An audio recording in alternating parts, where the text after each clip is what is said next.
അന്ന് നടത്തിയ ചർച്ചകളുടെ അല്ലെങ്കിൽ അന്നെടുത്ത തീരുമാനങ്ങളിൽ എത്ര ശതമാനം നമുക്ക് മുന്നോട്ട് പോകാൻ സാധിച്ചു, എക്സൈസിന്റെ പ്രവർത്തനങ്ങൾ എത്രമാത്രം കാര്യക്ഷമമായിട്ടാണ് മുന്നോട്ട് പോകുന്നത്, ഇത് സംബന്ധിക്കുന്ന ഒരു അവലോകനമാണ് യഥാർത്ഥത്തിൽ നമ്മുടെ ഇന്നത്തെ ഒരു യോഗത്തിൽ നടത്തേണ്ടത്.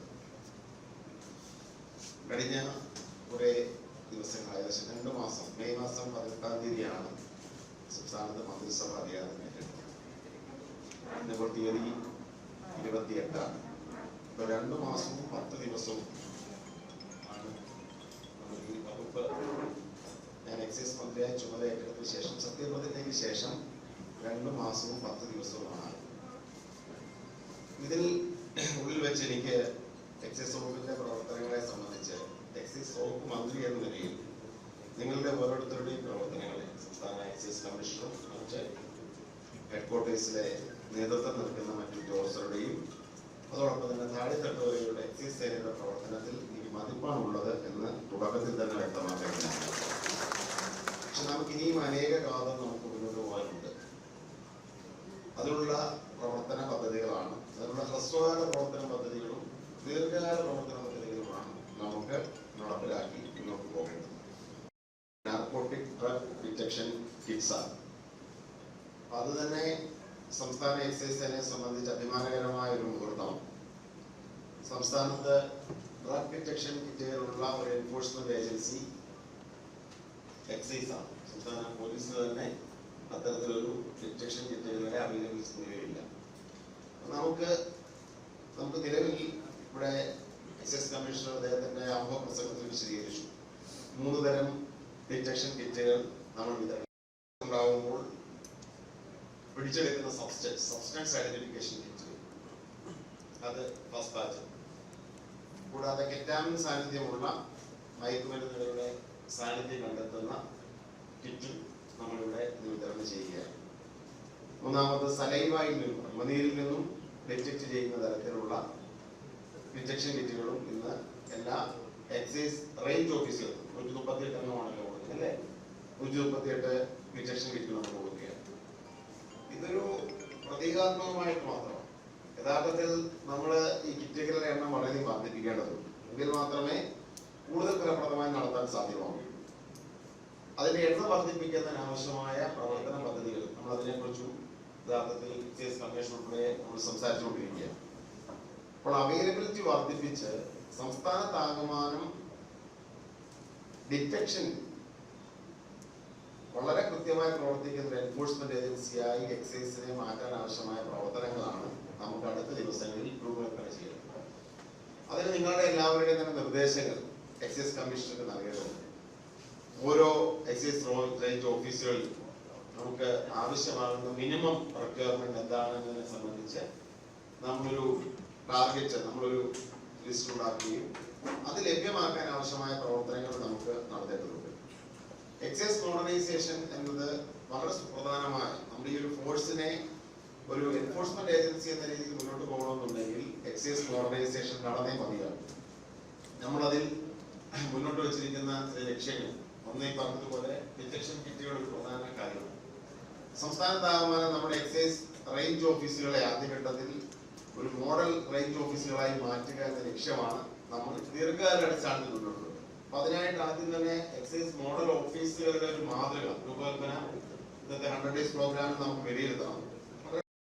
ലഭ്യമാക്കാനുള്ള നടപടികൾ ഏകദേശം സംസ്ഥാനത്തെ എക്സൈസ് സ്റ്റേറ്റ് എക്സൈസ് കെമിക്കൽ ലാബറട്ടറിയുമായി ബന്ധപ്പെട്ട പ്രാരംഭ പ്രവർത്തനങ്ങൾ നമുക്ക് കൊടുത്ത് മുന്നോട്ട് പോകേണ്ടതുണ്ട്.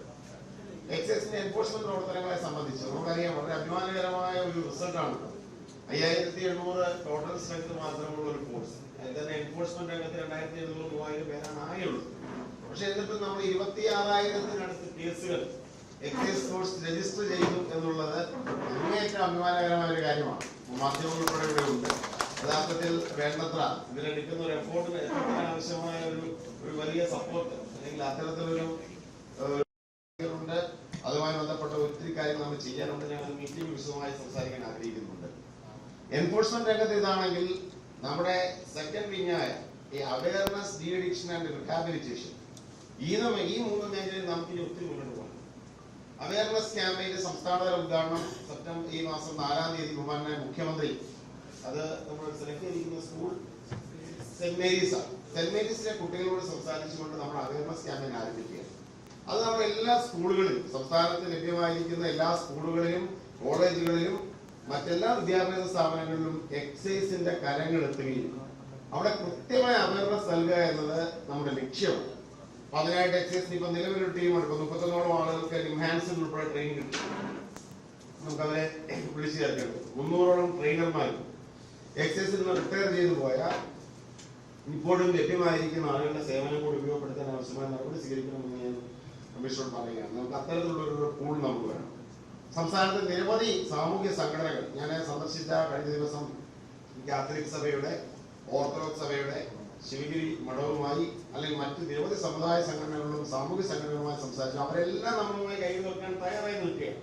അവരുടെ എല്ലാ സേവനം നമുക്ക് വേണം. അവരുടെ എല്ലാം വിദഗ്ധരായിരിക്കുന്ന പരിശീലകർ, അവരുടെ ട്രെയിനർമാർ, സംസ്ഥാനത്ത് നമ്മളുമായി സഹകരിക്കാൻ തയ്യാറായി നിൽക്കുന്ന ഐക്കൺസ്. കഴിഞ്ഞ ദിവസം കുഞ്ചാക്കോ ബോബൻ ഉൾപ്പെടെ നമ്മളുമായി ഈ ഒരു കാര്യത്തിൽ സഹകരിക്കാൻ താല്പര്യമാണെന്നുള്ള വിവരം ഞങ്ങൾ തമ്മിൽ സംസാരിക്കുന്നുണ്ട്. അതുപോലെ നിരവധി ചലച്ചിത്ര മേഖലയിൽ നിൽക്കുന്ന ആളുകൾ. അപ്പോൾ ഈ ആളുകളുടെ എല്ലാം കോർഡിനേഷൻ വളരെ പെട്ടെന്ന് തന്നെ നമുക്ക് നിർവഹിക്കും. ഇപ്പൊ നമ്മളിപ്പോൾ നടത്തിക്കൊണ്ടിരിക്കുന്ന സിസ്റ്റത്തെ കൂടുതൽ വ്യാപിപ്പിക്കാൻ ആവശ്യമായ കാര്യങ്ങൾ നമുക്ക് നടത്തണം. അതാണ് അവയർനെസ് സെന്റർ. 2 ഡി അഡിക്ഷനുമായി ബന്ധപ്പെട്ട കാര്യങ്ങളിൽ 14 ഡി അഡിക്ഷൻ സെന്ററുകൾ നമുക്കുണ്ട്. പക്ഷേ ഡി അഡിക്ഷൻ സെന്ററുകൾ ഇപ്പൊ കഴിഞ്ഞ ദിവസം തന്നെ ആലപ്പുഴ ഡെപ്യൂട്ടി എക്സൈസ് കമ്മീഷണർ ഉൾപ്പെടെ ഇടപെട്ടൊരു വിഷയം. നമുക്ക് പിന്നെ ഒരു കുടുംബത്തിൽ നിന്നൊരു പിതാവ് വിളിച്ച് ആ ഒരു മകൻ വീട് മുഴുവൻ അടിച്ച് തകർത്തിരിക്കുകയാണ് എന്ന് പറഞ്ഞു. വൈകുന്നേരം അവരെ വന്ന് കൊന്നുകളയും എന്ന് ഭീഷണിപ്പെടുത്തി. ഡി അഡിക്ഷൻ സെന്ററുകളും സൈക്കാട്രിസ്റ്റുകളില്ല. ഞാൻ വിമുക്തിയുടെ ചുമതല വഹിക്കുന്ന ഓഫീസർമാരുടെ കഴിഞ്ഞ ദിവസം പറഞ്ഞു, വിമുക്തിയുടെ ഇത്തവണത്തെ പ്രോജക്റ്റിൽ ഏറ്റവും ആദ്യം നമ്മൾ അതിന് പണം കൂടുതൽ കൊടുക്കേണ്ടി വരും. കൂടുതൽ പൈസ കൊടുത്തെങ്കിൽ മാത്രമേ ചെയ്യുള്ളൂ. നമ്മളെ സംബന്ധിച്ച് ആകെ 23 കോടി രൂപയാണ് സംസ്ഥാനത്താകമാനത്തെ ഇത്രയും വലിയ എൻഫോഴ്സ്മെന്റ് ഫോഴ്സിന് പ്ലാൻ ഫണ്ടായിട്ട് അനുവദിക്കപ്പെടുന്നത് കേവലം 23 കോടി രൂപ മാത്രമാണ്. പക്ഷേ എങ്കിലും നമുക്ക് കാര്യം പണം ഇൻവെസ്റ്റ് ചെയ്യപ്പെടുത്തുന്നു. അപ്പൊ നമുക്ക് ലഭിക്കുന്ന പണം കുറവാണ്. പക്ഷേ എങ്കിലും 14 ഡി അഡിക്ഷൻ സെന്ററുകളിലും നമ്മൾ കൂടുതൽ സൈക്കാട്രിസ്റ്റുകളെ നിർബന്ധമായി നമുക്ക് അപ്പോയിന്റ് ചെയ്യും. അതോടുകൂടി 14 വിമുക്തി ഡി അഡിക്ഷൻ സെന്ററുകൾ അതിന്റെ ഫുൾ ഫ്ലഡ്ജായി പോകുന്ന സാഹചര്യമാണ്. 77 താലൂക്കുകളിലൂടെ നമുക്ക് വ്യാപിപ്പിക്കും. നമ്മുടെ ലക്ഷ്യം അതാണ്. ഡി അഡിക്ഷൻ സെന്ററുകൾ ഈ ജില്ലാ തലത്തിൽ മാത്രം പോരാ, 14 ജില്ലകളിൽ നമുക്ക് പോകേണ്ടതുണ്ട്. റീഹാബിലിറ്റേഷൻ സെന്ററുകളുടെ കാര്യത്തിൽ നമുക്ക് വലിയ ഒരു ആലോചന ആവശ്യമാണ്. സംസ്ഥാനത്ത് ഇപ്പൊ എറണാകുളം പിന്നെ ഇതിനുള്ള നമ്മുടെ സംസ്ഥാനതല റീഹാബിലിറ്റേഷൻ സെന്ററിന് ആവശ്യമായ ഒരു പ്രോജക്റ്റ് എറണാകുളത്ത് നിന്ന് പ്രപ്പോസൽ വന്നിട്ടുണ്ട്. അപ്പൊ നമുക്ക് സംസ്ഥാനത്തെ ആദ്യത്തെ റീഹാബിലിറ്റേഷൻ സെന്റർ അവിടെ കൊടുക്കണം. അപ്പൊ നമ്മൾ കൂടുതൽ എസ്റ്റാബ്ലിഷ് ചെയ്യുന്നതിന് പകരം വലിയ എസ്റ്റാബ്ലിഷ്മെന്റ് കോഴ്സുകൾ മേടിച്ച് നമ്മൾ നമ്മുടേതായ രീതിയിൽ മെയിൻറ്റെയിൻ ചെയ്തതിന് പകരം നമുക്ക് സഹകരിക്കാവുന്ന നിരവധി റീഹാബിലിറ്റേഷൻ തന്നെ ആദ്യത്തെ പോർട്ടൽ, ഇത്തരത്തിലുള്ള പോർട്ടൽ നമ്മുടേതാണ്.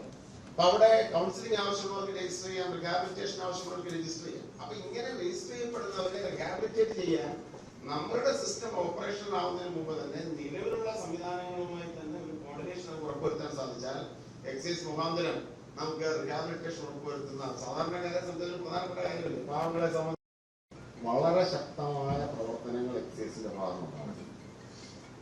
നിങ്ങൾ വർഷങ്ങളായി നല്ലതായി നടത്തിക്കൊണ്ടിരിക്കുന്നവരാണ്. പക്ഷെ കൂടുതൽ ഫോൾ പ്രൂഫ് ആകണം. ഫോൾ പ്രൂഫ് ആകേണ്ടതുണ്ട്. അത് ഇമ്പാർഷ്യലുമാണ്. ഞാൻ വളരെ കൃത്യമായ എൻഫോഴ്സ്മെന്റിൽ അഴിമതി രഹിതമാകണം എന്നുള്ളത് വീണ്ടും വീണ്ടും ഊന്നി പറയാൻ ആഗ്രഹിക്കുകയാണ്. എനിക്ക് നിരവധി ജില്ലകളിൽ നിന്നും പരാതികൾ ലഭിക്കുന്നുണ്ട്. രാവിലെ 5:30 മുതൽ ഞാനത് മാർക്ക് ചെയ്തിരിക്കുകയാണ്.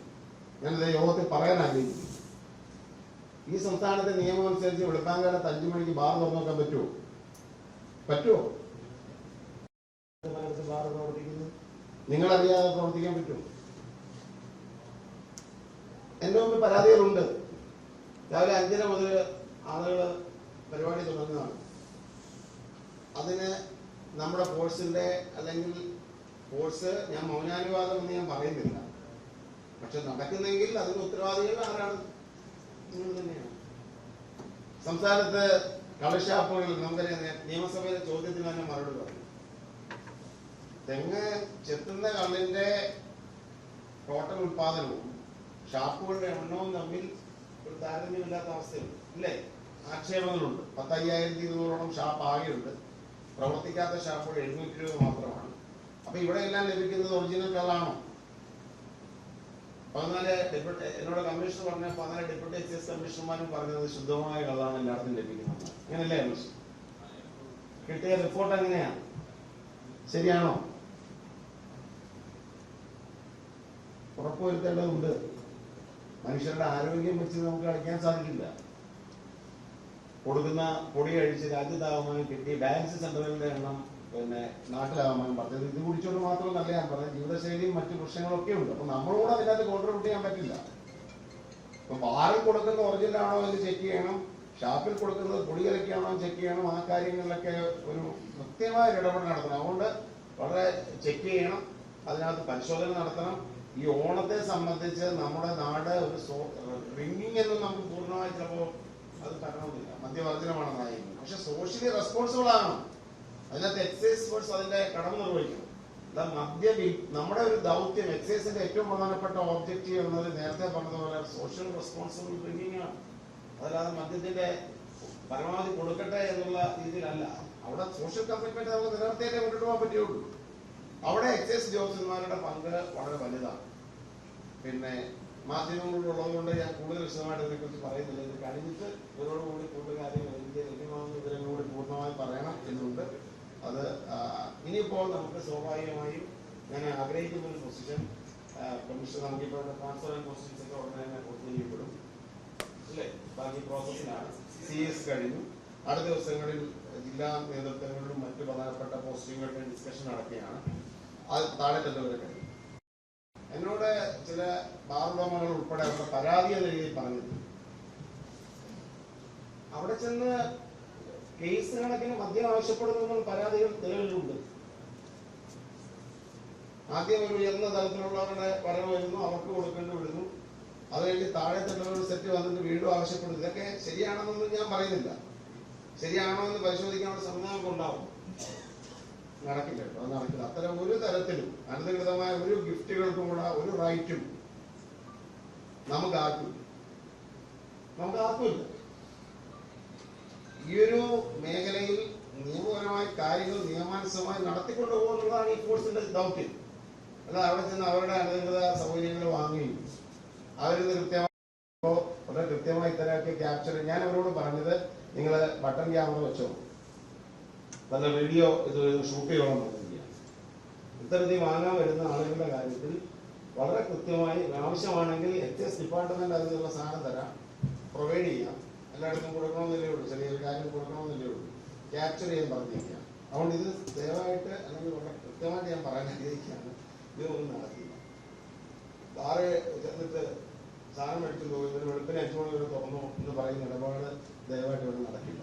അതല്ലെന്നുണ്ടെങ്കിൽ മറ്റിടപാടുകൾ ഇവിടെ നടക്കുക എന്നുള്ളത് നടക്കില്ല. കാരണം ഇവിടുത്തെ ഏറ്റവും സോഷ്യൽ റെസ്പോൺസിബിലിറ്റി ഉണ്ടാവേണ്ട ഫോഴ്സ് അതാണ് നമ്മുടെ.